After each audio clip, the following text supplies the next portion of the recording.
Cittadella, the residence of lords and princes. In 1399, Gherardo Appiani, Lord of Pisa, decided to quietly spend the rest of his life leaving the Pisa turbulence to Gian Galeazzo Visconti. He chose to retire in Piombino, beginning this way the independent signoria. Beside the capital city, the signoria included Populonia, Suvereto, Vignale, Scarlino, Curiano, Badia Alfango, and the islands of Elba, Montecristo, and Pianosa. 2 years later, Valle and Montioni were also added. That year in February, Gherardo and his court arrived by sea in Piombino. He settled in the 14th century palace of Piazzarella, now known as Piazza Giovanni Bodio, but due to the city turmoil, it was advised to identify a safer place for the residence of his family. This led to the construction of the Cittadella. The construction began in the 60s of the 15th century, when Jacopo III Appiani brought in Piombino the architect and sculptor Andrea di Francesco Guardi, born in Florence but who lived in Pisa. He spotted the hill of Santa Maria to build the residence of the lords and began the work of excavation and elevation of the buildings. The hill was reinforced on the seaside with 6 sturdy bastions, one of which is equipped with 100 stairways.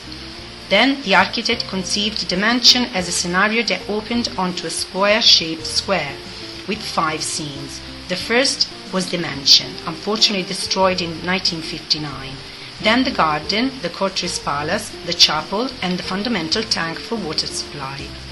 The courtiers' palace is currently the location of the Archaeological Museum of the territory of Piombino, which includes artifacts from the Stone Age to the present day.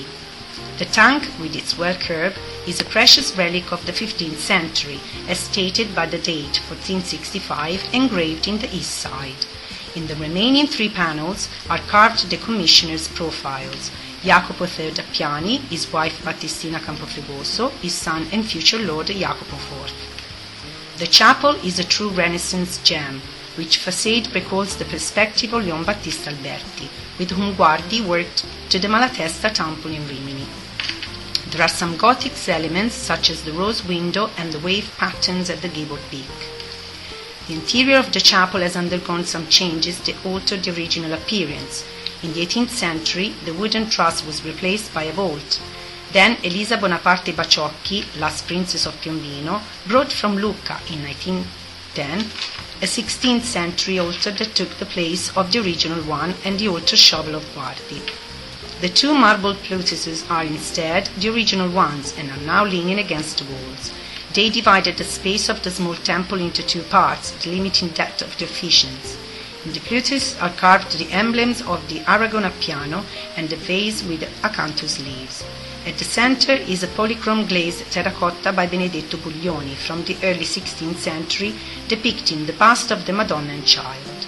In the early 70s of the 15th century, to defend the Cittadella, there was a high tower at the entrance on the side facing the city, with a lift bridge. In the first half of the 16th century, its north front was reinforced with walls and towers designed by Leonardo da Vinci.